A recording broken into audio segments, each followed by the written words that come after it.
আসসালামু আলাইকুম ওয়া রাহমাতুল্লাহি ওয়া বারাকাতুহু।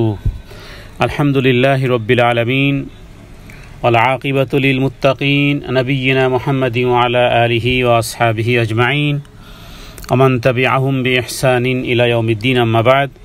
শুরু হচ্ছে শব্দে শব্দে দর্সে কোরআনের। আজ আমরা 24তম পর্বে উপনীত হতে পেরেছি, আলহামদুলিল্লাহি রাব্বিল আলামিন। আজ আমরা সূরাতুল বাইয়িনাহ 98 নম্বর সূরা, যেটি মক্কাতে নাজিল হয়েছে। আমরা এই সূরাটি তেলাওয়াত করব এবং এর সাথে মদ এবং তাজবিদের সাথে পরিচয় লাভ করার সাথে সাথে শব্দার্থ জানব এবং হাদিসের মধ্যে রাসূলুল্লাহ সাল্লাল্লাহু আলাইহি ওয়াসাল্লাম এই সূরাটি সম্পর্কে কী বলেছেন ইত্যাদি বিষয়গুলো জানার চেষ্টা করব। শুরু হচ্ছে পার্ট নম্বর 24। أعوذ بالله من الشيطان الرجيم بسم الله الرحمن الرحيم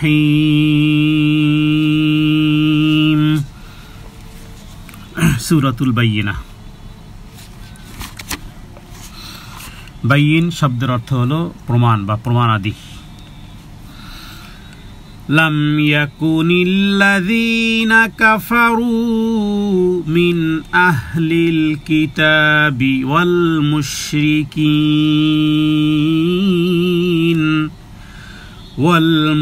والمشركين منفكين حتى تأتيهم البينة।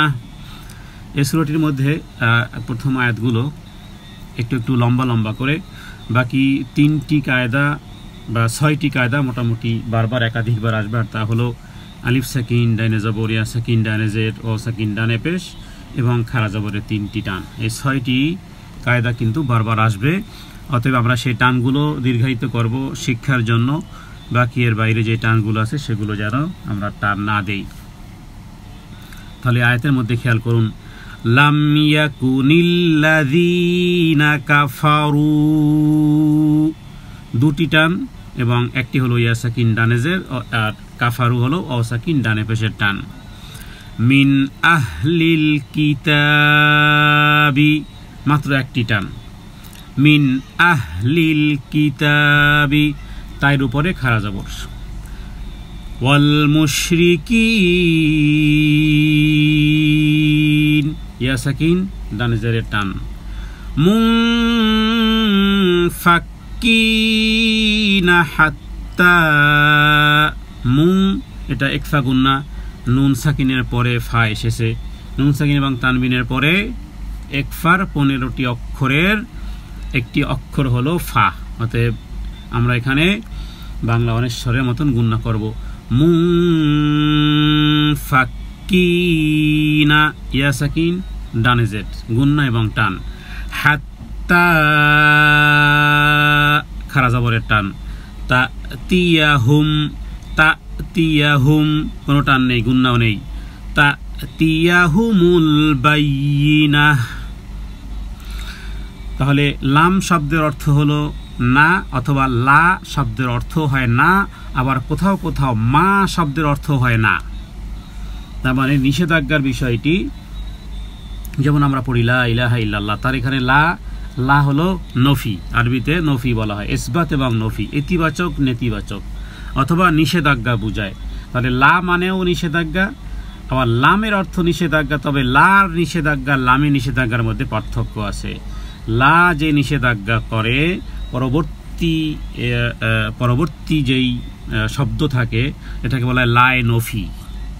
তো লায়ে নফি মানে লা নিষেধাজ্ঞা করে, ঠিক অনুরূপভাবে লাম শব্দটি একই নিষেধাজ্ঞা করে, তবে এটা তাকিদ বলতে যেটা বেশি গুরুত্ব আরোপ করে।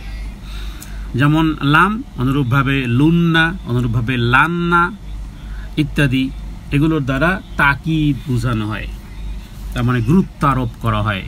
তাহলে লাম ইয়াকুনিল্লাযীনা, এই সূরাটির মধ্যে মূলত আসলে আল্লাহ তাআলা আহলে কিতাব, যারা আহলে কিতাব কারা? আহলে কিতাব হলো যাদেরকে কিতাব দেওয়া হয়েছিল, যেমন তাওরাত দেওয়া হয়েছিল ইহুদিদেরকে, আর নাসারাদেরকে, যাদেরকে আমরা খ্রিস্টান বলি, কিন্তু কোরআনুল কারিমে নাসারা শব্দটি এসেছে। তো তাদেরকে দেওয়া হয়েছিল ঈসা আলাইহিস সালাতু ওয়াস সালামের উপরে, ঈসা আলাইহিস সালাতু ওয়াস সালামের উপরে ইনজিল নাজিল হয়েছিল। তো এই হলো আহলে কিতাব। তো আহলে কিতাবরা যারা তারা মূলত যখন রাসূলুল্লাহ সাল্লাল্লাহু আলাইহি ওয়াসাল্লামের উপরে কোরআন নাজিল হয়েছে এবং মুহাম্মদ সাল্লাল্লাহু আলাইহি ওয়াসাল্লাম নবুয়ত পেয়েছেন, যদিও তারা তাদের ধর্মকে বিকৃত করে করে করে করে ইহুদিরা যেমন বিভিন্ন কুফরি কর্মকাণ্ডে তারা যেমন জড়িত হয়ে গিয়েছিল, অনুরূপভাবে যারা নাসারা ছিল তারাও মূলত ঈসা আলাইহিস সালাতু ওয়াস সালামকে বা মসিহকে আল্লাহর পুত্র হিসেবেও তারা গণ্য করে ফেলেছিল। আর সেই সাথে সাথে ছিল মক্কার মুশরিকরা। তো তাদের কাছে সুস্পষ্ট প্রমাণ ছিল ধর্মগ্রন্থে, সমস্ত ধর্মগ্রন্থ যেহেতু একটি জায়গা থেকেই এসেছে, অতএব সূত্র বাকি ছিল, কিন্তু সুস্পষ্ট প্রমাণ থাকার পরেও তারা রাসূলুল্লাহ সাল্লাল্লাহু আলাইহি ওয়াসাল্লামকে নবী হিসেবে মানতে অস্বীকার করেছিল, বিধায় এটাকে কুফরি শব্দ উল্লেখ করা হয়েছে। তাহলে এখানে আল্লাহ তাআলা এই কিতাবীদের মধ্য থেকে যারা কুফরি করেছে তারা এবং মুশরিকরা, তাদের কাছে সুস্পষ্ট প্রমাণ না আসা পর্যন্ত নিজেদের অবিশ্বাসে অটল থাকবে। তো কিতাবধারীদের মধ্যে যারা কাফের ছিল আর যারা মুশরিক ছিল তারা তাদের ভ্রান্ত মতে এবং পথে থাকতো যতক্ষণ না তাদের কাছে সুস্পষ্ট প্রমাণ আসত। তো পরবর্তী আয়াতে কিন্তু প্রথম আয়াতে তাদের কিছুটা প্রশংসা করা হয়েছে, কিন্তু দ্বিতীয় আয়াতে যে তাদের কাছে সুস্পষ্ট প্রমাণ এসেছে, যেমন একাধিক হাদিস থেকে পাওয়া যায় যে ইহুদিদের একজন সর্দার ছিল, তার নাম ছিল আব্দুল্লাহ ইবনে সালেম রাদিয়াল্লাহু তাআলা আনহু। ইহুদিদের বহুত বড় আলেম ছিল, পণ্ডিত ছিল, এবং বলা হয় তার ব্যাপারে যে তাওরাত ওই সময়কালে তাওরাত তার মুখস্থ পর্যন্ত ছিল, শরীফ ব্যক্তি ছিল, এলাকার সর্দার ছিল, গোত্রের সর্দার ছিল। তো সে রাসূলুল্লাহ সাল্লাল্লাহু আলাইহি ওয়াসাল্লামের দরবারে এসে জানার চেষ্টা করলো। প্রথম যেদিন সে আসলো নবীকে দেখতে বা জানতে, মজলিসে এসে সে শুনল নবীজির মুখ থেকে বের হচ্ছে কথাগুলো, আফশুস সালাম ওয়া আতঈমুত তাআম নিনুল কালাম কিল্লাতে মাল আনাম তাদখুলুল জান্নাতা বিসালাম সাল্লু বিন্নাসি নিয়াম আও কামা ক্বালা সাল্লাল্লাহু আলাইহি সাল্লাম, যে বেশি বেশি করে সালাম প্রদান করো, ক্ষুধার্তকে খাবার খাওয়াও, নম্র ভাষায় কথা বলো, এবং যখন মানুষ ঘুমিয়ে থাকে তখন উঠে সালাত আদায় করো, তাহলে কি হবে? তাদখুলুল জান্নাতা বিসালাম, তাহলে শান্তির সাথে জান্নাতে প্রবেশ করতে পারবে। এটি হলো আব্দুল্লাহ ইবনে সালাম রাদিয়াল্লাহু তাআলা আনহুর ঘটনা। তিনি এসে মুহাম্মদ সাল্লাল্লাহু আলাইহি ওয়াসাল্লামের কাছ থেকে, কারণ প্রথমে তিনি ট্রাই করতে এসেছেন, দেখতে এসেছেন যে নবী দাবিদার লোকটি কি বলে, দেখতে এসেছেন, শুনতে এসেছেন। যখন আব্দুল্লাহ ইবনে সালাম রাদিয়াল্লাহু তাআলা এই কথাগুলো শুনেছেন, যেহেতু তিনি আলেম ছিলেন, হ্যাঁ, ইহুদিদের পণ্ডিত ছিলেন, তিনি বুঝে ফেললেন যে ব্যাপার কি, কথাগুলো তো তাওরাতেরই কথা, এই কথাগুলো তো তাওরাতেরই কথা। তো মনে প্রাণে তখনই যিনি দেখতে এসেছেন, মনে প্রাণে তাওহীদের প্রতি বিশ্বাস তার এসে গেছে। তো তার ব্যাপারে জানা যায় যে পরবর্তীকালে তিনি যখন ইসলাম ধর্ম গ্রহণ করলেন, তো এবং সে বলল রাসূলুল্লাহ সাল্লাল্লাহু আলাইহি ওয়াসাল্লামকে ইহুদিরা যে কত গাদ্দার, এই বিষয়গুলো রাসূলুল্লাহ সাল্লাল্লাহু আলাইহি ওয়াসাল্লামের কাছে উপস্থাপন করলো। এরপর একদিন এমন ঘটনা ঘটেছিল যে ইহুদিদের অনেক বড় লোকজন তারা নবীজির কাছে এসেছিল এবং নবীজি তাদেরকে জিজ্ঞেস করলেন যে তোমরা তোমাদের সর্দারের ব্যাপারে কি বলো। বলছে সে অত্যন্ত শরীফ ব্যক্তি, ভালো, আমাদের মধ্যে পণ্ডিত এবং খুব উচ্চ পর্যায়ের একজন আলেম ব্যক্তি আমাদের মধ্যে। আর আব্দুল্লাহ ইবনে সালাম একটু লুকায়িত ছিলেন পরীক্ষা করার জন্য। নবীজি বলেছিলেন যে তুমি একটু আবডালে থাকো। তো এরপরে যখন আব্দুল্লাহ ইবনে সালামকে নবীজি বললেন যে সামনে এসে তুমি বলো, তো সে বলল যে আমি তো ইসলাম ধর্ম গ্রহণ করেছি। সাথে সাথে ইহুদিরা একটু আগেই যার প্রশংসা করলো, যখন আব্দুল্লাহ ইবনে সালাম তাদেরকে এসে বললেন যে আমি তো ইসলাম ধর্ম গ্রহণ করি, সাথে সাথে ইহুদিরা এই আব্দুল্লাহ ইবনে সালাম রাদিয়াল্লাহু তাআলা আনহুকে একেবারে বজ্জাত, তারপরে আরও বিভিন্ন রকমের গালাগালি করতেছিল। তো এই হলো উপস্থিত মজলিসি চোখ উল্টানো জাতি বলা যায় যে ইহুদি জাতি। তো এই সূরা বাইয়িনার মধ্যে আল্লাহ তাআলা স্পষ্ট করেছেন যে রাসূলুল্লাহ সাল্লাল্লাহু আলাইহি ওয়াসাল্লামের উপরে কোরআন নাজিল হয়েছে, তিনি আবৃত করতেন, এবং যেগুলো পূর্বের সহিফারি নির্যাস। তো এই আয়াতের মধ্যে শব্দগতভাবে লাম মানে না, আর কানা ইয়াকুনু মানে হওয়া। যেমন কোরআনুল কারীমে সূরা ইয়াসিনের মধ্যে আল্লাহ তাআলা বলেছেন কুন ফায়াকুন, মানে হও এবং হয়ে যাও। তাহলে ইয়াকুনু অর্থ যে হওয়া, আল্লাযীনা যারা, কাফারু মানে কুফরি করেছে, মিন আহলিল কিতাব মানে যারা কিতাব বিশিষ্ট, যাদেরকে কিতাব দেওয়া হয়েছে। তো এরপরে মুশরিকিনা শব্দের অর্থ হলো মুশরিকদের মধ্য থেকেও, মানে এবং মুশরিক, আর মুশরিকিন হলো বহুবচন, মুনফাক্কিন হলো কুফরি থেকে বিরত হওয়া। হাত্তা শব্দের অর্থ হলো যতক্ষণ না, তাতিয়াহুম তাদের কাছে এসেছিল, বাইয়িনা অকাঠ্য প্রমাণ। তাহলে আয়াতের অর্থ হয় যে আহলে কিতাব এবং মুশরিকদের মধ্যে যারা কাফের ছিল তারা কখনোই প্রত্যাবর্তন করত না যতক্ষণ না তাদের কাছে সুস্পষ্ট প্রমাণ আসত।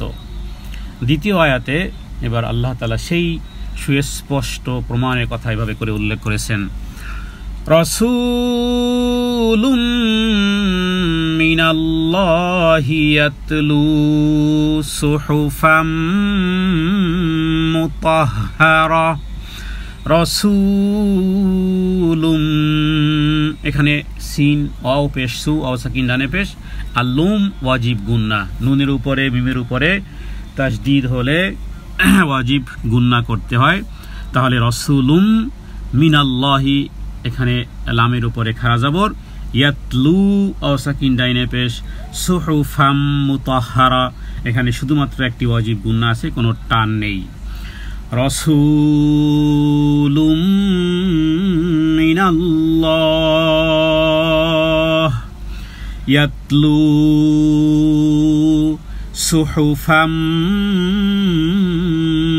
মুতাহহারা, এখানে শুধুমাত্র একটি গুন্না, সুহুফাম মুতাহহারা। রাসূল মানে রাসূল, যাদেরকে প্রেরণ করা হয়। নবী এবং রাসূলদের মধ্যে পার্থক্য আছে। নবী হয় তিনি যিনি পূর্ববর্তী, নবী হন তিনি যিনি পূর্ববর্তী কিতাবের অনুসরণ করেন, তাকে বলা হয় নবী। আর রাসূল বলা হয় যাকে পূর্ণ শরিয়াত এবং পূর্ণ কিতাব দেওয়া হয়, তাকে বলা হয় রাসূল। আর এই রকমের মোটামুটি বড় বড় রাসূলের সংখ্যা হলো মাত্র 6। আর পূর্বের কিতাবের সাথে সম্পর্কিত যেগুলো দেওয়া হয়, যেগুলোকে সহিফা বলা হয়, সেগুলোর সংখ্যা 360, কেউ কেউ বলেছেন আরও কম বেশি হতে পারে।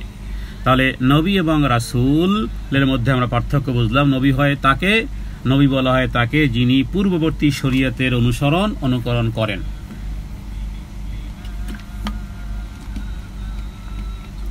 আর রাসূল হন তিনি যাকে পূর্ণ আলাদা শরীয়ত দেওয়া হয়েছে, আলাদা কিতাব দেওয়া হয়েছে। এর মধ্যে যেমন মুসা আলাইহিস সালাম তিনি নবীও রাসূলও, ঈসা আলাইহিস সালাম নবীও রাসূলও, দাউদ আলাইহিস সালাম নবীও রাসূলও, মুহাম্মদ সাল্লাল্লাহু আলাইহি সাল্লাম নবীও এবং রাসূলও। কারণ কনস্টিটিউশন, আলাদা সংবিধান দেওয়া হয়েছে। যেমন মুসা আলাইহিস সালামের মধ্যে 10%, 10% ছিল যাকাত, আমাদের মধ্যে মাত্র 2.5%। তো এভাবে করে কিছু পরিবর্ধন করা হয়। তাহলে এই হলো রসুল। রসুলু মিনাল্লাহ, মিন মানে থেকে, আর আল্লাহর পক্ষ থেকে, মিনাল্লাহ মানে আল্লাহর পক্ষ থেকে। ইয়াতলু যিনি তেলাওয়াত করেন। দেখুন ইয়াতলু, এই কোরআনুল কারীমে ইয়াতলু শব্দটি একাধিক জায়গাতে আছে। কোরআনুল কারীম নাজিল এবং নবীকে প্রেরণের মধ্যে একটা এটাও ছিল যে সে তেলাওয়াত করবে এবং মানুষকে পবিত্র করবে। তাহলে তেলাওয়াতের সাথে সম্পৃক্ততা প্রত্যেক ব্যক্তির থাকাটা বাঞ্ছনীয়। যিনি কোরআনুল কারীমের সাথে সম্পৃক্ত থাকতে চান তাকে অবশ্যই যে কোনো মূল্য হোক তেলাওয়াত তাকে শিখতেই হবে। সুহুফান মানে সহিফা সমূহ, মুতাহহারা মানে পবিত্র। তাহলে আল্লাহর পক্ষ থেকে এক রাসূল যিনি পবিত্র কিতাব সমূহ তার উপরে নাজিল হয়েছে, পবিত্র গ্রন্থ, এবং সেই রাসূল যিনি আবৃত করতেন, সেই রাসূল যিনি আবৃত করতেন।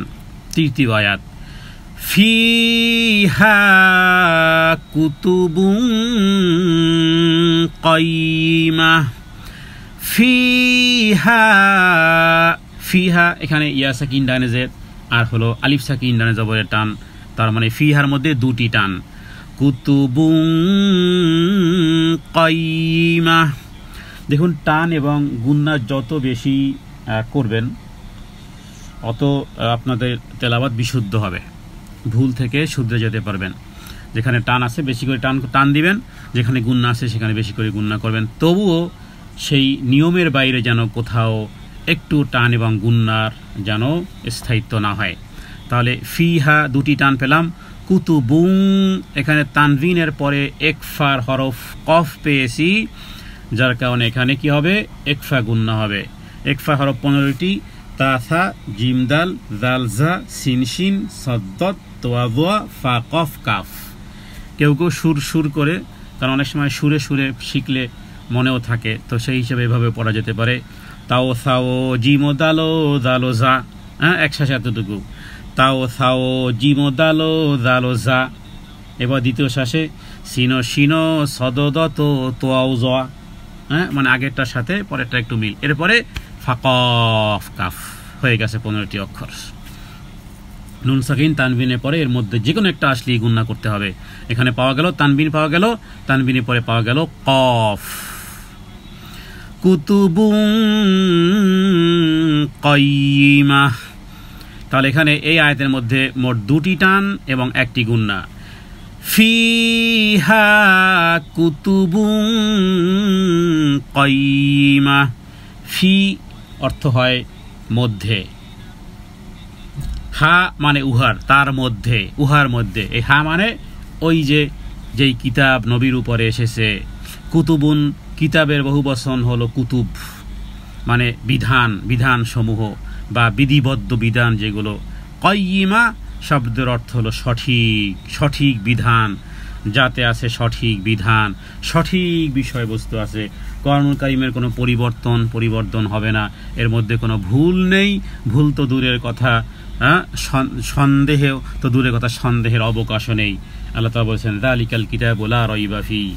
তাহলে কোরআনুল কারীমের যে সমস্ত বিধানগুলো আছে, আল্লাহ তাআলা দেয়া এই বিধানের মধ্যে কোনো সংযোজন বিয়োজন, এর মধ্যে কোনো রকমের অ্যাডেড ডিরেক্টেড হবে না কিয়ামত পর্যন্ত। এটাকে সঠিক বিধিবদ্ধ বিধান ওই সময়কালে মানুষের জন্য এবং আনেওয়ালা নবীর আগ মুহূর্ত পর্যন্ত, যেহেতু আমাদের পর এখন নবী আসবে না, কিয়ামতের আগ মুহূর্ত পর্যন্ত ঈসা আলাইহিস সালাতু আসবেন, তিনি এই কোরআনুল কারীম এটাই হবে তার কনস্টিটিউশন, এটাই হবে তার বিধিবদ্ধ সঠিক বিধান। এই বিধানের উপরে তিনি রাষ্ট্র পরিচালনা করবেন। তার মানে বুঝতে হবে যে কোরআনুল কারীম শুধু তেলাওয়াতের কোনো কিতাব নয়, এটি রান্নাঘর থেকে শুরু করে বঙ্গভবন পর্যন্ত, অ্যাসেম্বলি পর্যন্ত সমস্ত জায়গাতে কোরআনুল কারীমের বিধান, এটা বিধিবদ্ধ বিধান, এটা সঠিক বিধান এবং এতে যা আছে সেটা চিরধার্য আল্লাহর পক্ষ থেকে। এবার চতুর্থ আয়াতে আল্লাহ তাআলা ওদের কথা উল্লেখ করেছেন যাদের কাছে পাওয়া তো গেল পূর্বের এই 3 আয়াতের মধ্যে যে সঠিক বিষয়গুলো সুস্পষ্ট প্রমাণ এসেছে, যেগুলো তারা শুনত, কিন্তু এরপরে আয়াতে আল্লাহ তাআলা কন্ডেম করেছেন যে তারা বিভক্ত হয়েছে এই কিতাবধারীরা। চতুর্থ আয়াত, ওয়ামা তাফাররাকাল্লাযীনা উতুল কিতাবা ইল্লা মিন বাদি মা জাআতহুমুল বাইয়িনা। ওয়ামা আলিফ সাকিন দাইনা জবর, তাফাররাকাল্লাযীনা শুধু ইয়া সাকিন দাইনা জেরের টান, উতুল কিতাবা, উ ও সাকিন দাইনা পেশের টান, এরপরে কিতাবা তায়ের উপরে খাড়া জবর, ইল্লা আলিফ সাকিন দাইনা জবরের টান, মিম বাদি। এখানে নুন সাকিনের একটা কায়দা আছে যেটাকে বলা হয় ইকলাব। তার মানে নুন সাকিনের পরে কখনো যদি বা অক্ষর আসে তাহলে সেই নুন সাকিনকে বা তানবিনকে মিম দ্বারা পরিবর্তন করে পড়তে হয়। অনেকের কাছে অনেক, কারণ বিভিন্ন মাযহাব আপনাদের কাছে আছে, আমাদের দেশীয় যে মাযহাবগুলো সেগুলোতে দেখবেন ছোট্ট করে একটা মিম লেখা থাকে উপরে, নুনের উপরে ছোট্ট একটা মিম লেখা থাকে। কোথাও কোথাও এই মিমটি না থাকলেও কায়দা অনুযায়ী আমরা এখানে নুন সাকিনের পরে বা থাকার কারণে আমরা কি পড়ব, আর মিম দিয়ে পরিবর্তন করে পড়ব, মিম বা আদি। তাহলে মিম এখানে এই নুন সাকিনের একলব, এরপরে মা আলিফ সাকিন ডাইনে জবরের টান, জাআতহুমুল বাইয়িনা। এখানে আমরা বলেছিলাম যে নৌকার মতন ঢেউ যেই অক্ষরগুলোর উপরে আছে এগুলোকে 3 আলিফ পরে পড়তে হয়, এগুলোকে মধ্যে মুত্তাসিল বা মুনফাসিল বলা হয়। আর এক্স্যাক্টলি কায়দা হলো যে মদের অক্ষরের পরে একই শব্দে যদি হামজা আসে, মদের অক্ষর কি, মদের অক্ষর মানে মদ মানে টানা, টানের অক্ষর হলো 3টি, আলিফ ওয়াও ইয়া। তাহলে আলিফ ওয়াও ইয়ার পরে যদি একই শব্দে হামজা পাওয়া যায় এটাই হলো মধ্যে মুত্তাসিল। এখানে দেখুন জাআতহুমুল, এখানে যা মানে কি, ওই যে আলিফ ওটাই হলো মদের অক্ষর, হ্যাঁ, এরপরে পাওয়া গেল কি হামজা, তাহলে এটা মধ্যে মুত্তাসিল বলা হয়। 3 আলিফ পরিমাণ টেনে পড়তে হবে। জাআতহুমুল বাইয়িনা, এ হলো টানের বিষয়। এরপরে আয়াতের অর্থগুলো খেয়াল করুন, এগুলো বারবার রিপিট হয়েছে পূর্বেও, যেহেতু ওয়াও মানে এবং, মা মানে না। আমরা পূর্বে বলেছিলাম লা মানে না, লাম মানে না, মা মানে না। এখানে দেখুন অমা মানে না। তাফাররাকা মানে বিভক্ত হওয়া, বিভেদে লিপ্ত হওয়া। আল্লাযীনা যারা উতুল কিতাব, যাদেরকে দেয়া হয়েছিল কিতাব সমূহ। ইল্লা মানে তবে, হ্যাঁ, ইল্লাকে আরবিতে বলা হয় ইস্তেসনা, পূর্বের জিনিসকে না নিষেধ করে দেয়, পরবর্তী শব্দকে ইসবাত করে। একটাকে করে নফি আর একটাকে করে ইসবাত, মানে পিছনের জিনিসটাকে করে না, মানে কোনো অপশন নেই, তবে আছে এরকমের। যেমন যদি বলা হয় যে সবাই দাঁড়িয়ে আছে ইল্লা জায়েদ, তার মানে সবাই দাঁড়িয়ে আছে তবে জায়েদ বসে আছে, তার মানে একজন ব্যক্তিকে বলা হচ্ছে যে সবাই দাঁড়িয়ে আছে কিন্তু একজন ব্যক্তি বসে আছে।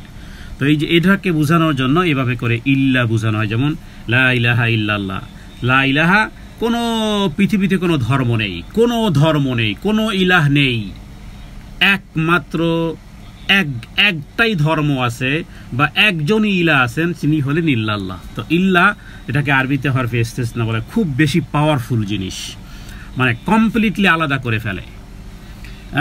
তো এখানে ইল্লা মানে অতঃপর বা তবে। মিন মানে থেকে বাদ শব্দের অর্থ হলো পরে। মায়ের অর্থ হয় প্রায় 17টি অর্থ হয় মায়ের। এক মায়ের অর্থ হয় যেমন বলেছি নফি, অনুরূপভাবে মা মানে যা, যেমনও বোঝানো হয়। যা আ ইয়াজিউ মানে আশা, জাআতহুমুল বাইয়িনা মানে সুস্পষ্ট প্রমাণ তাদের কাছে এসেছিল। কিতাবধারীরা তাদের কাছে সুস্পষ্ট আসার পর তারা শুধু মতভেদ করেছে। দেখুন আমরা এই সূরা পড়তেছি, এটা ভাবার কোনো কারণ নেই যে আল্লাহ মনে হয় শুধুমাত্র এই মক্কার মুশরিক আর কাফের আর ইহুদি আর নাসারাদের কথাই মনে হয় বলতেছে, না, এটা আপনার আমার প্রতি কোরআনুল কারীমের গোটা কোরআনুল কারীম, যাদেরকে জান্নাতি সাহাবী বলা হয়, আবু বকর ফিল জান্নাহ, ওমর ফিল জান্নাহ, তারাও কোরআনুল কারীমের যে সমস্ত আয়াতে কাফেরদের কথা, জাহান্নামের কথা ইত্যাদিগুলো আসতো, কেঁদে কেঁদে জারজার হয়ে যেতেন। ভাবনার কোনো কারণ নেই আল্লাহ মনে হয় তাদের ওই সেই কালের কাফের মুশরিকদের ঘটনা শোনাচ্ছেন না। এটা আপনার আমার সাথে রিলেটিভ হতে পারে, কারণ দেখুন এখানে কি বলা হয়েছে যে সুস্পষ্ট প্রমাণ আসার পরে মতভেদ করেছে কারা? আপনি আমি মতভেদের মধ্যে ডুবে আছি। হ্যাঁ, মক্কার মুশরিকরা তো করেছে, আল্লাহ তাআলা তাদের ঘটনাগুলো জানিয়েছেন, কিন্তু এই আয়াত শুধু মক্কার মুশরিকদেরকে আর ওখানে ইহুদি নাসারাদের জন্যই ফিটফাট না করে নিজেদের মধ্যেও ফিটফাট করার চেষ্টা করতে হবে। কারণ এই কোরআন, কদ জাআকুম মিনাল্লাহি নূর ওয়া কিতাব ওয়া হুদান ওয়া রাহমাহ ইত্যাদি। তাহলে এখানে এটা থেকে এতটুকু বোঝা যে আমাদের কাছেও কিন্তু সুস্পষ্ট প্রমাণ আছে, তারপরও আমরা মতভেদ করি। দেখুন মতের ভিন্নতা হতে পারে, কিন্তু আদর্শের বিপরীত আমরা কিন্তু অনেকেই নয়। আমাদের মধ্যে মতের বিভিন্নতা থাকতে পারে কিন্তু আদর্শের বিপরীত নয়, অথচ আমরা একে অপরকে যেই পরিমাণ কন্ডেম করি, যেই পরিমাণ অপমান আর অপদস্থ করি, আল্লাহর কসম এই জাআতহুমুল বাইয়িনা সুস্পষ্ট প্রমাণ আমাদের কাছে আসার পরেও সূরা হুজুরাত পারস্পরিক কিভাবে কথোপকথন করতে হবে, কিভাবে বিষয়গুলো করতে হবে, সেই সুস্পষ্ট প্রমাণ থাকার পরেও আমরা ভুলে যাই। বিশেষ করে সোশ্যাল মিডিয়াতে যে সমস্ত ডিবেটগুলো হয় আপনারা দেখেছেন, নাম নেওয়ার উল্লেখ করার প্রয়োজনীয়তা নেই। একে অপরকে ধরাশায়ী করার জন্য অনেক শব্দ ব্যবহার করা হয়। হ্যাঁ, দলিল প্রমাণ আমি বলবো, আপনি আপনার দলিল প্রমাণ পেশ করবেন, আমি আমার দলিল প্রমাণ পেশ করব, কিন্তু আপনাকে ছোট করার অধিকার কাবা ঘরের প্রভুর কসম আল্লাহ আমাকে দেননি, অনুরূপভাবে আমাকেও ছোট করার অধিকার আপনাকে দেননি। বরং আপনি আপনার দলিল প্রমাণ করবেন, দলিল বলবেন, কিন্তু কোনো একটা ওয়ার্ড যদি আমি আপনাকে করি ছোট, তুচ্ছ তাচ্ছিল্য করার চেষ্টা করি, তাহলে সত্যি এটা শরীয়ত এটা সমর্থন করে না। তাহলে সুস্পষ্ট প্রমাণ আল্লাহর পক্ষ থেকে এসে গেছে, সুতরাং মতভেদ তারাও করেছিল, আমরাও কিন্তু মতভেদের মধ্যে ডুবে আছি। এবার আসুন পঞ্চম আয়াত, যে আয়াতটি বলা যায় যে তাওহীদের সাথে সম্পৃক্ত আয়াত, তাওহীদের সাথে সম্পৃক্ত আয়াত। দেখুন 5 নম্বর আয়াত আল্লাহ কি বলেছেন, ওয়ামা উমিরু ইল্লা লিয়াবুদুল্লাহ। ওমা কেন টান দিলাম? এই কারণে যে 3 আলিফ এখানে, 3 আলিফ 4 আলিফ টান এখানে। ওই যে মা, যে মিম আলিফ, যে আলিফটা হলো মদের অক্ষর, এরপরে পরের শব্দে দেখুন হামজা এসেছে, তাহলে মদের অক্ষরের পরে দ্বিতীয় শব্দের শুরুতে যদি হামজা, তাহলে কয় আলিফ টান দিতে হয়? 4 আলিফ। এটাকে বলা হয় মাদ্দে মুনফাসিল। মাদ মানে কি? মাদ মানে টানা, মুনফাসিল মানে আলাদা, মুত্তাসিল মানে একত্রিত। এই সমস্ত বিষয়গুলো যখন আপনারা তখন নিজেই খুঁজে বের করতে পারবেন যে আসলে ঘটনা কোথায়। তাহলে উমিরু আও সাকিন ডাইনে পেশ, ইল্লা আলিফ সাকিন ডাইনে জবর, লিয়াবুদুল্লাহ লামের উপরে খাড়া জবর, মুখলিসিনা ইয়া সাকিন ডানেজের টান, লাহুদ্দিনা ইয়া সাকিন ডানেজের। ঘুরে ফিরে একই জিনিসের বারবার রিপিট কেন বলা হয়? এর বাইরে যেন কোথাও টান না দেন। ওয়ামা উমিরু ইল্লা লিয়াবুদুল্লাহ মুখলিসিনা লাহুদ্দিনা হুনাফা। এই আয়াতটু এত বেশি দামি আয়াত, মানে আমাদের 24 আওয়ার্স যেন আমাদের মাইন্ডে রাখার মতন। সেটা কি? দেখুন আয়াতের মধ্যে, অর্থের মধ্যে আমরা দেখি ওয়াও মানে এবং, মা মানে যা কিছু, মা মানে যা কিছু। এখানে উমিরু মানে আমারা, ইয়ামুরু মানে আদিষ্ট হওয়া বা আল্লাহর পক্ষ থেকে যে সমস্ত হুকুম হাকাম দেওয়া হয়েছে, নবীদেরকে আল্লাহ তাআলার পক্ষ থেকেই প্রেরণ করা হয়েছে। এটা ইলেকশন করে নবী হওয়া যায় না, বরং আল্লাহর পক্ষ থেকে সিলেক্টেড পার্সন হলেন নবীরা। তাহলে যাদেরকে আদেশ করা হয়েছিল তাদেরকে আদেশ করা হয়েছিল। এখানে আল্লাহ তাআলা প্রথমত নবীদেরকে উল্লেখ করে যেন গোটা পৃথিবীর উম্মতকে এই বিষয়টি উল্লেখ করে দিয়েছেন যে সমস্ত নবীদেরকে এই হুকুমই দেওয়া হয়েছিল, এই হুকুমের বাইরে অন্য কোনো হুকুম দেওয়া হয়নি। কি হুকুম? তো নবীদেরকে যে হুকুম দেওয়া হয়েছিল, আপনি আমি কে যে নবীদেরকে যদি হুকুম দেওয়া হয়, তার মানে আপনি ও আমি যদি সেই নবীদের পথে পদাঙ্ক অনুসরণ করি, তাহলে আপনাকেও সেই আদেশের মধ্যে আসতে হবে। সেটা কি? সেটা হলো যে দেখো, পৃথিবীতে ইবাদত করবে কিন্তু আল্লাহ তাআলার সন্তুষ্টি ব্যতীত। ইল্লা, আগে বলেছি ইল্লা কিন্তু খুব পাওয়ারফুল একটা শব্দ, এটাকে আরবিতে বলা হয় ইস্তেসনা। ইল্লা হলো ইস্তেসনা, আগের সব জিনিসকে নিষেধ করে ফেলে, শুধু ওটাই বাকি রাখে। তার মানে ইল্লা মানে ইল্লা লিয়া, উমিরু মানে আদেশ, ইল্লা এটাকে ধরে রাখেন। ইল্লার অর্থ হাজার অর্থ হতে পারে, যেমন লা হাওলা ওয়ালা কুওয়াতা ইল্লা বিল্লাহ। ইল্লা মানে কি? কারো কোনো পাওয়ার নেই, ইল্লা বিল্লাহ আল্লাহরই পাওয়ার, আল্লাহর পাওয়ার ব্যতীত আর কারো কোনোই পাওয়ার নেই। যাদেরকে পাওয়ার মনে করে আল্লাহ অপশন দিয়ে রেখেছেন। ফেরাউনের পাওয়ার ছিল, আল্লাহ তাকে দিয়ে রেখেছিলেন, অপশন দিয়ে রেখেছিলেন। আপনি আমি হাতের আঙ্গুল নাড়াতে পারি, পাওয়ার আল্লাহ দিয়ে রেখেছেন, ইচ্ছা শক্তি দিয়ে রেখেছেন। এই ইচ্ছা শক্তিকেও আল্লাহ শেষ করে ফেলতে পারেন, আপনি আঙ্গুল নাড়াতেও আর পারবেন না, সেটাও আল্লাহ সেভাবেও প্যারালাইসিস করে দিতে পারেন। তাহলে পাওয়ার, মূল পাওয়ার কার কাছে? তো এটাই হলো ওই লা হাওলা ওয়ালা কুওয়াতা ইল্লা বিল্লাহর মতন। তাহলে ইল্লা বহুত বড় একটা পাওয়ারফুল শব্দ, এটা জানলেন। এবার দেখুন ইল্লার পরে যেই জিনিসটি আসে, সেই জিনিসটি আল্লাহ চান বা সেই জিনিসের অস্তিত্বই আল্লাহ বুঝান, যেমন লা ইলাহা ইল্লাল্লাহ। তাহলে আল্লাহ তাআলা মানুষদেরকে, নবীদেরকে, প্রথম নবীদেরকে এবং এরপরে তাদের অনুসরণকারীদেরকে শুধুমাত্র এই নির্দেশ দেওয়া হয়েছিল যে তারা ইল্লা লিয়াবুদুল্লাহ, যে আল্লাহরই ইবাদত করবে, এর বাইরে আর কারো ইবাদত করবে না। এটা হলো যে আমাদের আমলগুলো আল্লাহর কাছে গ্রহণযোগ্য হওয়ার জন্য দুটি ওয়ে। একটি দলিল পেলাম সূরা বাইয়িনার মধ্যে, সেটা কি, যে ইখলাসের সাথে যদি না হয় তাহলে সেটার আল্লাহর আদেশ মানা হয় না, ইখলাস যদি না থাকে। তো ইল্লা লিয়াবুদুল্লাহ, শুধুমাত্র তারা ইবাদত করবে আল্লাহ তাআলার, মুখলিসিনা মানে একনিষ্ঠভাবে, বুঝি না, মুখলিস বান্দা মানে একনিষ্ঠভাবে, লাহুদ্দিন, লাহু মানে তারই জন্য, কার জন্য, আল্লাহর জন্য। এখানে দ্বীনের অর্থ হলো আনুগত্য হবে। হুনাফা, হুনাফা মানে হলো খাঁটি মনে, একনিষ্ঠভাবে। কোরআন কারিমে এই যে জায়নামাজের দোয়া নামে যে একটা যেই দোয়াটি করা হয়, সেটি তো আসলে সালাতের তাকবীর তাহরিমার পরিবর্তে ইন্নী ওয়াজ্জাহতু ওয়াজহিয়া লিল্লাযী ফাতারাস সামাওয়াতি ওয়াল আরদা, এই যে হানিফান, হানিফান শব্দের অর্থ, হানিফান শব্দের বহুবচন হুনাফা হয়, হুনাফা। হানিফ মানে কি, হানিফ মানে হলো একনিষ্ঠভাবে, একনিষ্ঠতা। আর হুনাফা মানে একনিষ্ঠের উপরেও একেবারে খাঁটিভাবে। তাহলে খাঁটিভাবে আল্লাহ তাআলা এখানে কি চাচ্ছেন? চাচ্ছেন হলো যে তাদেরকে, নবীদেরকে ইবাদতের জন্য আদেশ করা হয়েছিল যে তারা শুধুমাত্র ইবাদত করবে একনিষ্ঠভাবে, একনিষ্ঠভাবে শুধুমাত্র আল্লাহ তাআলার। অতএব আমরা যা কিছু করি শুধুমাত্র, কেবলমাত্র, একমাত্র আল্লাহর সন্তুষ্টির যদি থাকে তাহলে পুরোটাই ইবাদত।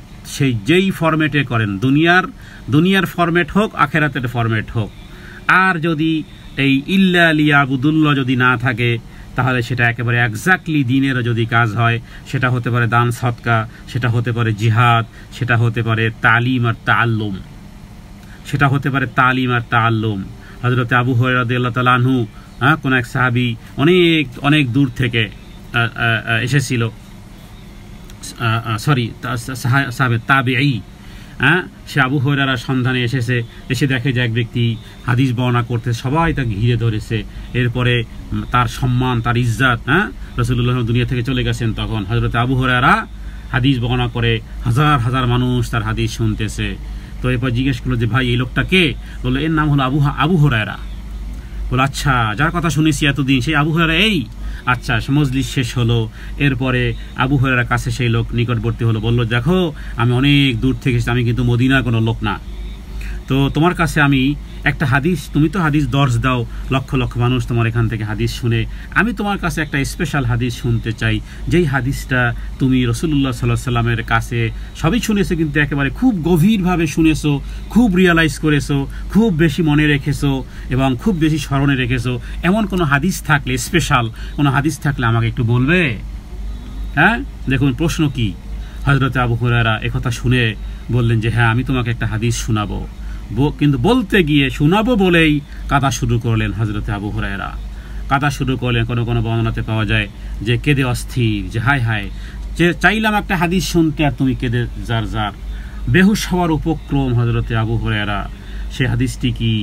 সে হাদিসটি ছিল, সে হাদিসটি সারমর্ম হলো যে যদি আল্লাহর সন্তুষ্টি না থাকে, আল্লাহর সন্তুষ্টি না থাকে, দুনিয়ার বাহবা পাওয়া উদ্দেশ্য হয়ে থাকে, যেটি বুখারীতে যে হাদিসটি এসেছে যে আল্লাহ তাআলা কিয়ামতের দিন তিন ব্যক্তিকে উপস্থিত করবেন। এর মধ্যে এক ব্যক্তি হলো আলেম, এক ব্যক্তি দানকারী, এক ব্যক্তি হলো জিহাদকারী, নিজের জীবনটাই দিয়ে ফেলেছে আল্লাহর রাস্তায়, যুদ্ধের ময়দানে শহীদ হয়ে গেছে। শহীদকে আল্লাহ জিজ্ঞেস করবেন কেন শহীদ হয়েছো? সে বলবে আল্লাহ তোমার দেয়া জান আল মাল আমি তোমার রাস্তায় ব্যয় করে এসেছি, জীবনটা দিয়ে এসেছি। আল্লাহ বলবেন কাযাবতা, মিথ্যুক, মিথ্যাবাদী। এরপরে এক ব্যক্তি দান করে সকাল সন্ধ্যায়, তো আল্লাহ তাআলা তাকে জিজ্ঞেস করবেন যে আমি যে তোমাকে এত সম্পদ দিয়েছিলাম, তুমি যে দান করতে, কি করেছো? তো বলবে আল্লাহ সকাল সন্ধ্যা দান করেছি। আল্লাহ বলবেন কাযাবতা, মিথ্যুক, মিথ্যাবাদী। অনুরূপভাবে বিশিষ্ট আলেমে দ্বীন, যার হাজার হাজার লক্ষ লক্ষ মানুষের কাছে ইলমে দ্বীনের বাণী পৌঁছিয়েছে। দেখুন হযরত আবু হুরায়রা কেন বেহুশ হবেন? এটা সমস্ত দায়ীল আল্লাহ। প্রত্যেক যে ব্যক্তি মারা গেছে সে তো মারা গেছে, কিন্তু প্রত্যেক দাতা, প্রত্যেক নেকামলকারী, প্রত্যেক মসজিদের ইমাম, প্রত্যেক খতিব, প্রত্যেক দায়ীল আল্লাহর জন্য এই হাদিসটি ভয়াবহ, যেখানে তাকে বলা হবে যে আমি তোমাকে জ্ঞান দিয়েছিলাম, কি করেছো? সে বলবে রাত আর দিন তোমার সন্তুষ্টির জন্য মানুষকে নসিহত করেছি, কোরআন শিখিয়েছি, কোরআন পড়িয়েছি, হাদিস জানিয়েছি, শুনিয়েছি। আল্লাহ বলবে মিথ্যুক, মিথ্যাবাদী। মানুষ তোমাকে দাইল আল্লাহ বলবে, মানুষ তোমাকে আলেমে দিন বলবে ইত্যাদি। পাওয়ার আশায়, নেশায়, বাসনায়, কামনায় তুমি করেছো, আমার সন্তুষ্টি ছিল না, মিথ্যুক। আল্লাহ এদেরকে জাহান্নামে নিক্ষেপ করবেন। হযরত আবু হুরায়রা এই হাদিস বর্ণনা করতে গিয়েই বেহুশ হওয়ার উপক্রম। তবে মনে রাখবেন, আবার এই হাদিস যেন শয়তান আপনাকে ধোঁকা দেয়। ঠিক আছে, তাহলে এতই যখন সমস্যা, তাহলে বাদ দিলাম, করলাম না। না, দুইয়ের মধ্যে আপনাকে রাখতে, শয়তানকে বিজয়ী করা যাবে না, কারণ ইলমে দিন গোপন করা যাবে না। আল্লাহ তাআলা সম্পদ দিয়েছেন, রাত আর দিন ব্যয় করতে হবে, শুধু একটু মনটা ঘুরিয়ে দিতে হবে। হ্যাঁ, হাদিস যখন জানা গেল, তখন তো আমরা জানলাম যে মানুষের সন্তুষ্টি, মানুষ কি দিতে পারে? সারা পৃথিবীর মানুষ যদি কয়লাকে স্বর্ণ বলে স্বর্ণ হয়ে যায়, সারা পৃথিবীর মানুষ যদি স্বর্ণকে কয়লা বলে হয়ে যায়, স্বর্ণকে সব কয়লা হয়ে যায়, কিছুই হয় না, কিছুই হয় না। সুতরাং মানুষ আমাকে জুতার মালা দিক আর ফুলের মালা দিক, ডাজ নট ম্যাটার। কে কি বললো না বললো, রবের সন্তুষ্টির জন্য করে যায়। এবং এই ক্ষেত্রে আমি বলবো যে আপনারা অনেক সময় কাউকে সালাম দেন, উত্তর দিল না, খবরদার রাগ হবেন না। নিজের মনকে বলবেন যে তোকে পেয়েছি আজকে শায়েস্তা করতে, কারণ সালাম দিয়েছি, সব পেয়ে গেছে, উত্তর দিল আর না দিল রাগের কিছুই নেই। মানে সালাম দিলেন, উত্তর দিল না, একটু রাগ হতে পারেন মনে, না। ইল্লা লিয়াবুদুল্লাহ মুখলিসিনা লাহুদ্দিন, একনিষ্ঠভাবে শুধুমাত্র তারই আনুগত্য করতে হবে, খাঁটি মনে। কার? আল্লাহ তাআলার। তো এই আয়াতটি খুবই একটি দলিল। এরপরে আল্লাহ তাআলা কিছু বিষয় বলেছেন, ওয়ায়ুকিমুস সালাতা। হ্যাঁ, আগে কি? সালাত। ওয়ায়ুকিমু মানে কামা ইয়াকুমু, কায়েম করবে, সালাত, সালাত কায়েম করবে। ওয়ায়ুতুজ যাকাতা, ওয়ায়ুতু মানে প্রদান করবে যাকাত। ওয়াযালিকা দীনুল কাইয়্যিমা, ওয়াযালিকা মানে দূরবর্তী জিনিসকে বোঝানোর জন্য যালিকা ব্যবহার করা হয়। তো দূরবর্তী জিনিস, হ্যাঁ, যেমন আকাশের চাঁদ, যালিকা, যালিকাল কমার মানে কি? ওই যে চাঁদ। হ্যাঁ, কিন্তু কাছের জিনিসকে, কাছের জিনিসকে বলা হয় হাদা। তো যালিকা দ্বারা এটা একটা উদ্দেশ্য যে একেবারে নজরে আসতেছে। হ্যাঁ, তো দীনুল কাইয়্যিমা মানে কি? সঠিক দিন। এই আয়াতের মধ্যে প্রথম জিনিসটি জানলাম যে পৃথিবীতে ইবাদত যদি করতে হয়, যদি সওয়াব পেতে হয়, রেওয়ার্ড যদি পেতে হয়, জাহান্নাম থেকে, হ্যাঁ, ইবাদত করেও জাহান্নামে যাবে কারা? তাদের উত্তর কিন্তু এখানে আছে। ইবাদত করেও জাহান্নামে যাবে তারা যারা মুখলিসিনা লাহুদ্দিনা হুনাফার ক্যাটাগরিতে নেই, মানুষ দেখানো কাজ করে, মানুষ দেখানো মসজিদ বানায়, মানুষ দেখানো সালাত আদায় করে, মানুষ দেখানো সিএম করে, মানুষ দেখানো দান সাদকা করে, মানুষের বাহবা পাওয়ার জন্য, সাপোর্ট পাওয়ার জন্য রাস্তাঘাট বানায়, পুল নির্মাণ করে, হসপিটাল বানায়, হ্যাঁ, মসজিদ মাদ্রাসায় দান করে ইত্যাদি, ভোটে নির্বাচনে জেতার জন্য বহু কিছু করে, মানুষের সন্তুষ্টির জন্য। আল্লাহর সন্তুষ্টি নেই। এরাও মুশরিক। এই যে মুশরিক বলতে ভাবার কোনো কারণ নেই যে যারা মূর্তি পূজা করতো এরাই মুশরিক। আপনি আমিও মুশরিক হতে পারি। নিছক দুনিয়ার স্বার্থে যদি কোনো ব্যক্তি দ্বীনের কাজ করে সে মুশরিক। যারা তাওহীদের ক্লাস করেছেন তারা জানেন যে কথা দলিল আমি সেখানে প্রমাণ দিয়েছি। কোনো ব্যক্তি যদি মা বাবার খেদমত করে শুধুমাত্র দুনিয়া লাভের উদ্দেশ্যে তাহলে সে মুশরিক। মা বাবা টিপতেছেন, মা বাবার পা টিপে দিচ্ছেন, মা বাবার খেদমত করতেছেন নিছক দুনিয়ার স্বার্থ, যাতে করে মা জমিটা লিখে দেয়, বাবা জমিটা লিখে দেয়, আল্লাহর সন্তুষ্টি নেই, তাহলে আপনি মুশরিক। কারণ আপনি যেটা রবের সন্তুষ্টির জন্য করা দরকার ছিল সেটা বাবার করতেছেন, মায়ের করতেছেন, কারণ যাতে করে বাবা মার কাছ থেকে কিছু ফায়দা নিয়ে লুটতে পারেন। কারণ 2 দিন পরে তো বুড়ো মরে যাবে, শেষ, এরপরে সম্পত্তি তো আমারই আসবে। আপনি একজন মুশরিক, নিছক দুনিয়ার স্বার্থে কাজ করতেছেন, অতএব ভাবনার কোনো কারণ নেই। তাহলে এখানে আরেকটি সূক্ষ্ম বিষয় হলো যে আল্লাহ তাআলা এখানে দ্বীনের খুঁটি হিসেবে উল্লেখ করেছেন সালাতকে এবং যাকাতকে। তার মানে যে ব্যক্তি সালাত পড়ে না সে নন মুসলিম, যে ব্যক্তি যাকাত আদায় করে না সে নন মুসলিম। দলিল কোথায়? দলিল হলো সূরা বাইয়িনার 5 নম্বর আয়াত। কারণ আল্লাহ তাআলা এখানে এই যে ওয়ায়ুকিমুস সালাত ওয়ায়ুতুজ যাকাত, এই 2 ইবাদতকে বলেছেন যালিকা দীনুল কাইয়্যিমা, এটা হলো সঠিক দিন। তাহলে বেঠিক দিন কি? যার সালাত নেই, যার যাকাত নেই, সে দ্বীনের মধ্যে নেই।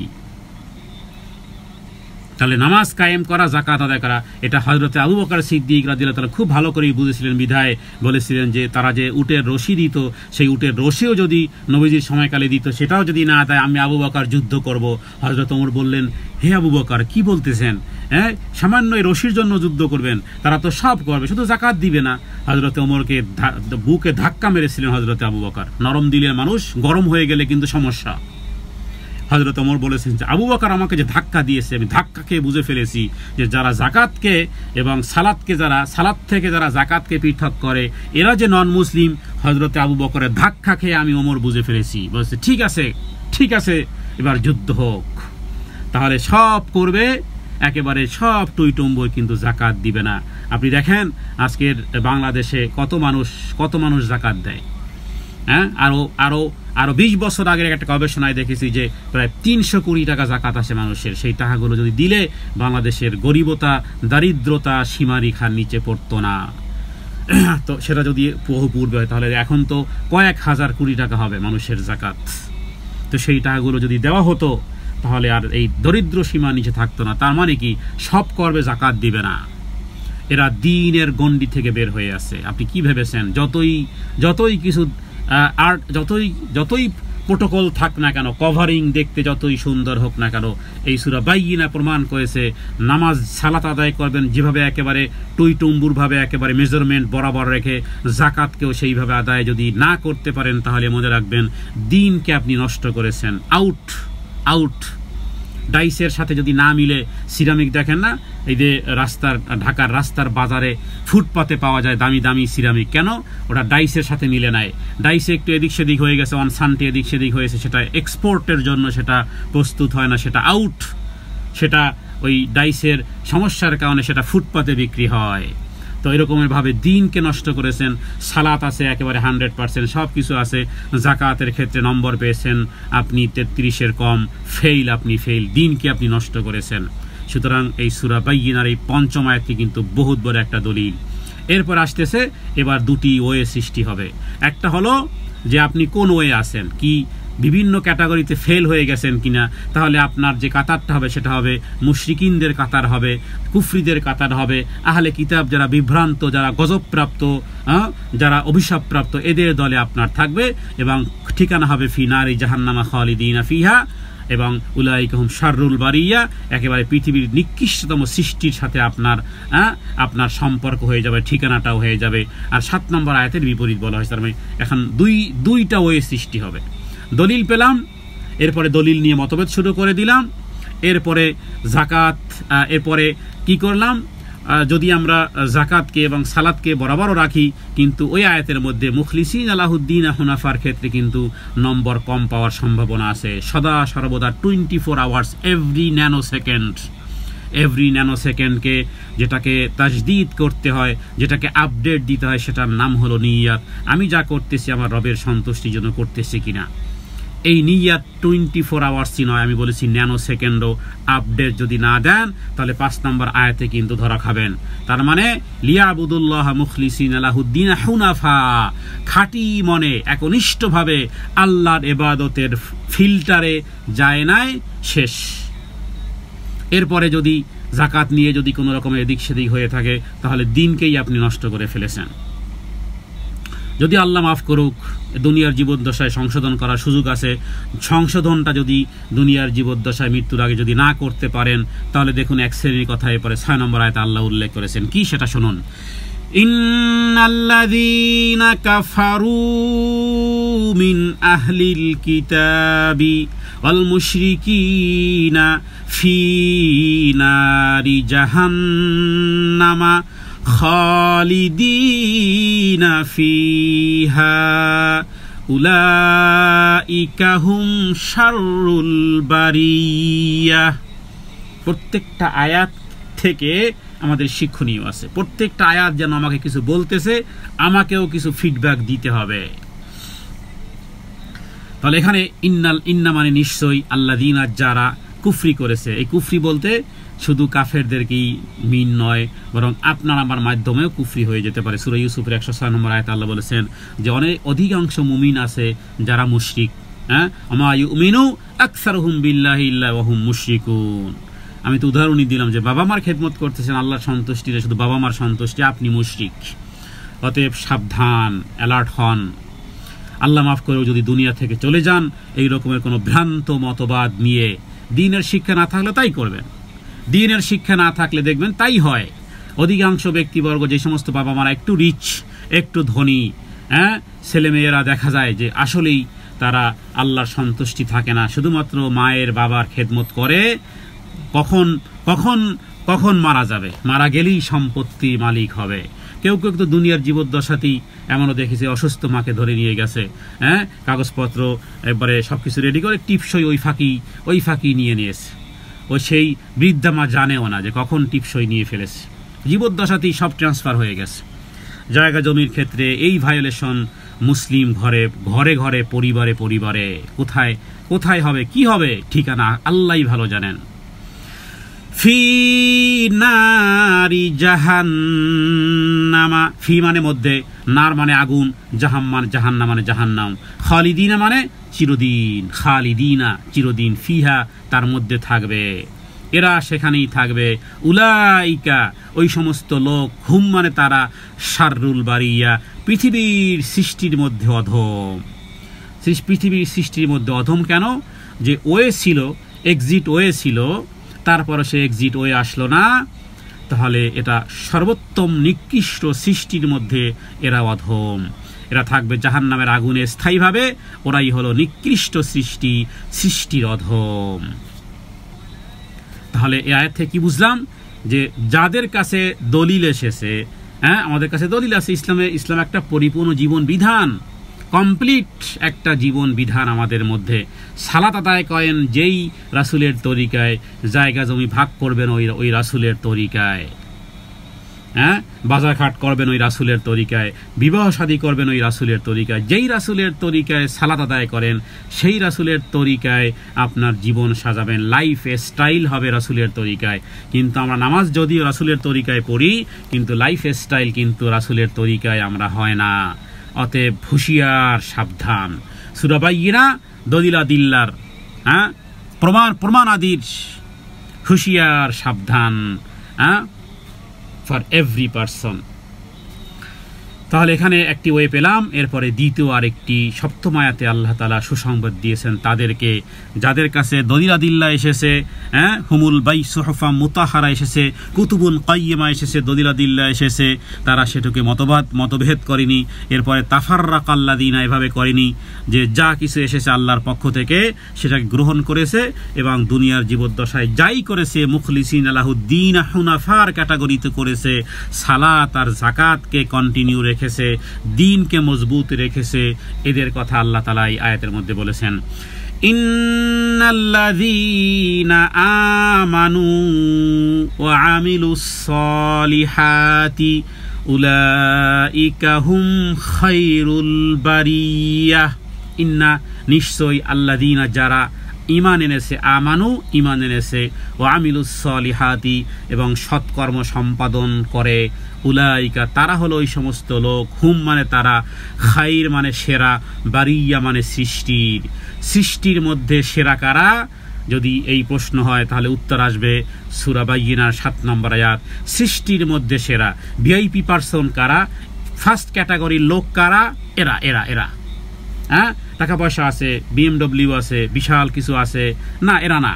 দুনিয়ার জীবদ্দশায় এরা ভিআইপি পারসন হতে পারে, কিন্তু সৃষ্টিরও সেরা এবং নম্বরেও সেরা, সৃষ্টিরও সেরা।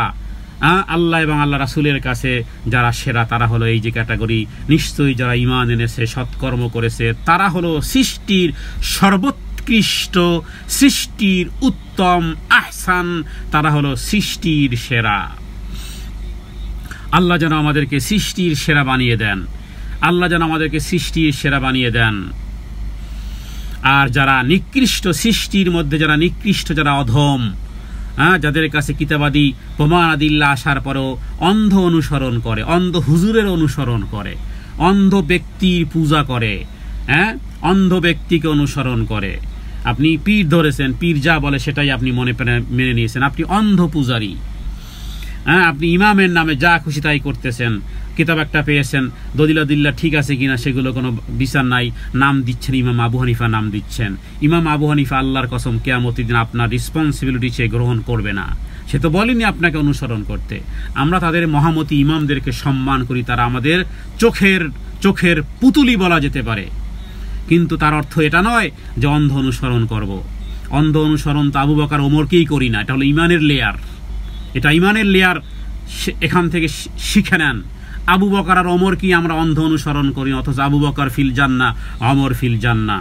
হ্যাঁ, যদি রাসূলুল্লাহ সাল্লাল্লাহু আলাইহি ওয়াসাল্লামের অনুসরণে শুধু আবু বকর ওমর কেন, আফ্রিকার রাখাল কালো গোলাম তার কথাও যদি অনুসরণে মিলে যায় তাহলে তার কথাকেও আহলান ওয়া সাহলান মারহাবান বিকা। আর যদি রাসূলুল্লাহ সাল্লাল্লাহু আলাইহি ওয়াসাল্লামের বিপরীতে আবু বকর ওমরের কথাও মিলে, আবু বকর ওমরের কথাও আমরা নেই না, এটা হলো আব্দুল্লাহ ইবনে আব্বাসের মত। গত পর্বেই আমরা এই বিষয়টি উল্লেখ করেছি। আল্লাহ তাআলার কাছে দোয়া করি যে আমরা যেন এক আল্লাহর সন্তুষ্টির জন্য যেন করতে পারি এবং দলিল আদিল্লার অনুসরণ করি। আপনি করেন, আপনার যা খুশি যাকে মানেন আপনি, নো প্রবলেম, আপনার জন্য ফ্রিডম ওয়ে, তবে যেন দলিল আদিল্লা সহ যেন মানিয়েন, অন্ধের মতো মানিয়েন না। জি, অষ্টম আয়াত, যদি আমরা উপরের ক্যাটাগরি অনুযায়ী যদি আমরা চলতে পারি তাহলে আমরা কি হব? আমরা হব সৃষ্টির সর্বোৎকৃষ্ট, আমরা হব সৃষ্টির সেরা, সৃষ্টির উত্তম হব। দলিল হলো সূরা বাইয়িনা সপ্তম আয়াত। এরপরে সামনে আরও কিছু উপহার আল্লাহ তাআলা এই দুনিয়ার জীবদ্দশায় ঘোষণা করেছেন, সেগুলো হলো এইভাবে: জাযাউহুম,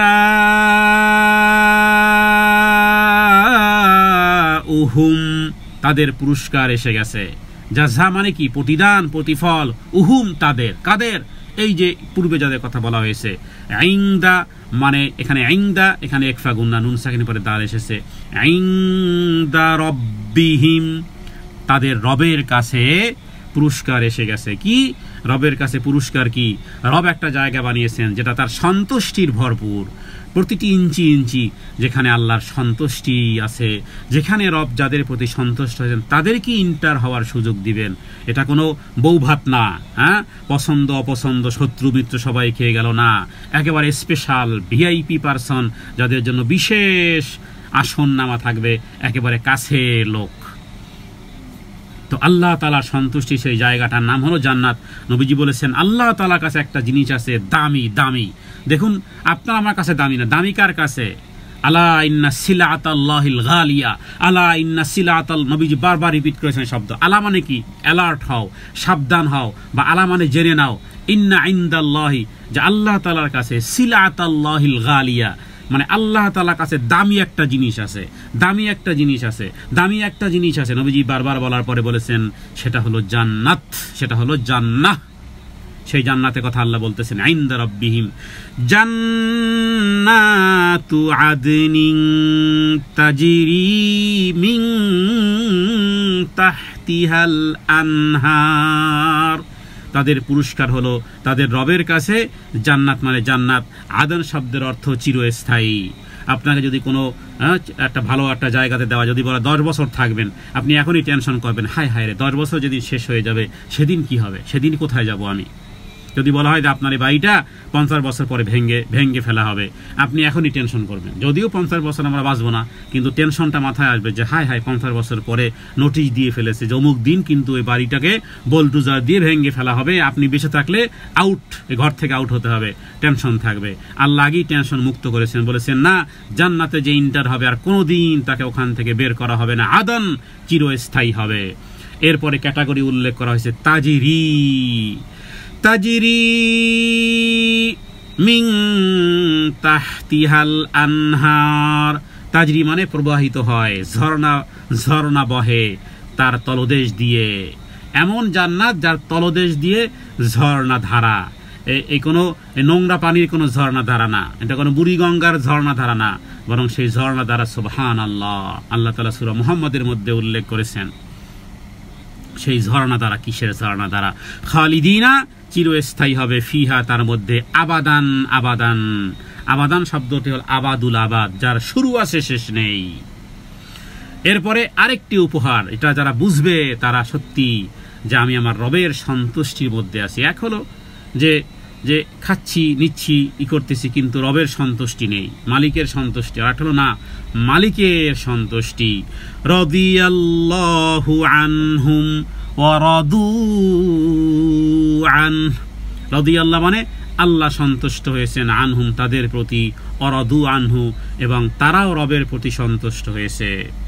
দেখুন আল্লাহ তাআলা আমার উপরে আপনার উপরে সন্তুষ্ট আছেন কিনা এর একটা ক্যাটাগরি আছে, একটা লেয়ার আছে, একটা থার্মোমিটার আছে। প্রথমত বিপদ আপদে সাধারণতভাবে আমরা বিগড়ে যাই। বিপদ আপদে যদি আপনি রবকে স্মরণ করতে পারেন এবং সর্ব অবস্থাতে যদি আপনি এটা বলতে পারেন, বলা মানে স্বীকার করা, শুধু পাঠ করা না। যেমন রদিতু বিল্লাহি রব্বান আবিল ইসলামি দীনান আবি মুহাম্মাদিন সাল্লাল্লাহু আলাইহি সাল্লাম, এটাও এই হাদিসের পাঠেরও একটা ফজিলত আছে, বুঝারও একটা বিষয় আছে। রদিতু বিল্লাহি রব্বান অর্থ তো জানেন আপনারা, যে আমি রবের প্রতি সন্তুষ্ট, যেই সব অ্যাঙ্গেলে সন্তুষ্ট। হ্যাঁ, আবিল ইসলামি দীনান আবি মুহাম্মাদ সাল্লাল্লাহু আলাইহি সাল্লাম, নবীজি বলেছেন এই দোয়া যদি কেউ 3 বার পরে সকাল আর সন্ধ্যায়, তাহলে রবও তার প্রতি সন্তুষ্ট হওয়া রবের জন্য ওয়াজিব হয়ে যায়, রবের প্রতিও সন্তুষ্ট হওয়াটা ওয়াজিব হয়ে যায়। তাহলে এটা একটা ফজিলত পেলাম, আমরা সকাল সন্ধ্যায় এই আজকারগুলো করব। তবে সেই সাথে সাথে এটাও মনে রাখতে হবে, কখনো যদি মনে হয় যে রব আমার প্রতি সন্তুষ্ট আছেন কিনা, আপনি রবের প্রতি সন্তুষ্ট আছেন কিনা, এবং সর্ব অবস্থাতে আপনার দিল ও দেমাগ, আপনার জিহ্বা, আপনার ঠোঁট, আপনার অন্তঃকরণ রবের স্মরণে সদা জাগ্রত আছে কিনা। যদি জাগ্রত থাকে তাহলে মনে রাখবেন আপনার মালিক আছে, আপনার রব আপনার প্রতি সন্তুষ্ট আছে, বিধায় তৌফিক দিয়েছেন 2 ভাবে। এক হলো তাকে স্মরণ করার তৌফিক দিয়েছেন, হ্যাঁ, আর হলো যে তার প্রতি সন্তুষ্ট থাকাটাও এবং তাকে স্মরণে রাখাও অ্যাট এ টাইমে। যখন এই 2 জিনিস আপনার মধ্যে দেখবেন, তখন আপনি অবশ্যই মনে করতে পারেন যে আমার রব আমার প্রতি সন্তুষ্ট আছে।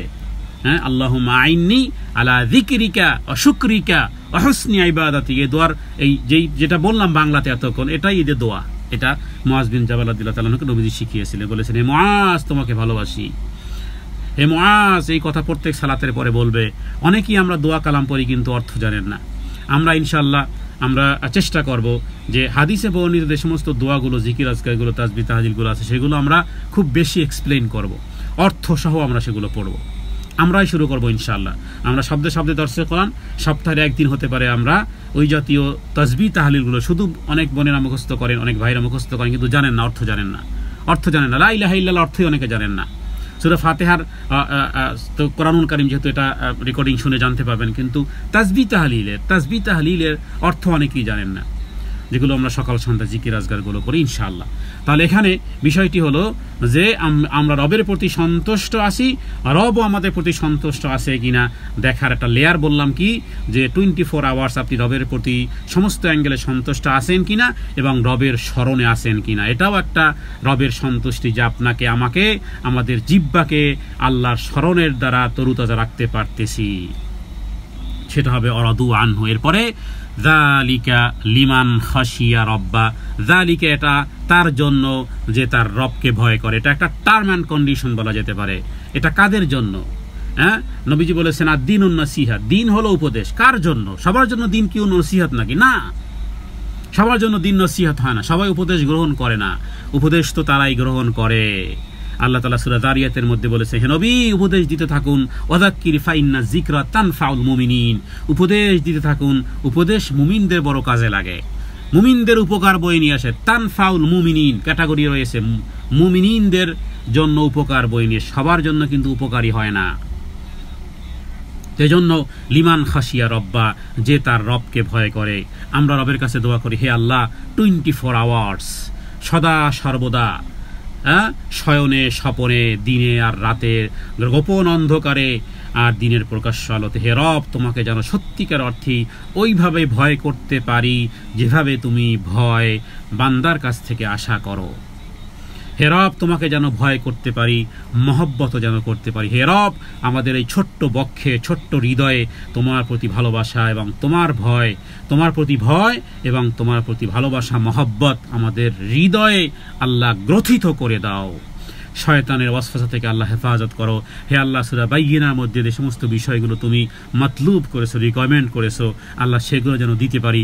এর মধ্যে আমরা 5 নম্বর আয়াতে জেনেছি যে একমাত্র যা কিছু ইবাদত তোমার সন্তুষ্টির জন্য করতে হয়। আল্লাহ কখনো যদি মানুষের বাহবা অথবা মানুষ সন্তুষ্ট যদি কখনো হৃদয়ের মধ্যে অনাকাঙ্ক্ষিতভাবে অনিচ্ছা সত্ত্বে যদি কখনো এসে যায়, আল্লাহ সেগুলোকে দূরীভূত করো। আর রব মানুষ কিছুই দিতে পারবে না, মানুষ কিছুই দিতে পারে না। যে মানুষ প্রশংসা করে সে মানুষ পিছনে আবার নিন্দা করে, এটা মানুষের স্বভাব। হে রব মানুষের বাহবা নয়, বরং তোমার কাছ থেকেই বিনিময় আশা করি। ওই পুরো কপাল আমাদেরকে বানাইও না যে মানুষের বাহবাই শুধু কামনা করে, বরং রব তুমি তোমার পক্ষ থেকেই দিও। তোমার জন্য যেন করতে পারি ইয়াকা না'বুদু ওয়া ইয়াকা নাস্তাঈনের যেই দাবি, সেই দাবি যেন সদা জাগ্রত রাখতে পারি। তোমারই জন্য ইবাদত করি আর তোমারই কাছে সাহায্য প্রার্থনা করি। আর সেই সাথে সাথে খাঁটিভাবে একনিষ্ঠভাবে যেন তোমার ইবাদত করতে পারি। সালাতের পাবন্দির সাথে সাথে যাকাতের পাবন্দি যেন করতে পারি। দ্বীনের খুঁটিকে যেন সঠিক রাখতে পারি। আর তুমি যেই ঘোষণা করেছো যারা এই কাজ করবে, ঈমান আনবে, সৎকর্ম করবে, তুমি বলেছো তারা সৃষ্টির সেরা। হে রব তুমি আমাদেরকে সৃষ্টির সেরা বানিয়ে দাও। আর কিয়ামতের দিন, যেদিন তুমি প্রতিফল এবং প্রতিদান দিবে, যাদেরকে তুমি তোমার কাছে ঘর দিবে, চিরস্থায়ী জান্নাত দিবে, যেই জান্নাতের তলদেশ দিয়ে প্রবাহিত হবে ঝর্ণা, এবং যেখানে চিরকাল থাকবে। আয় আল্লাহ সেই চিরকালের সেই বাসিন্দা, সেই চিরকালের সেই ন্যাশনালিটি, জান্নাতের সেই ন্যাশনালিটি আল্লাহ আপনি আমাদেরকে দিয়েন।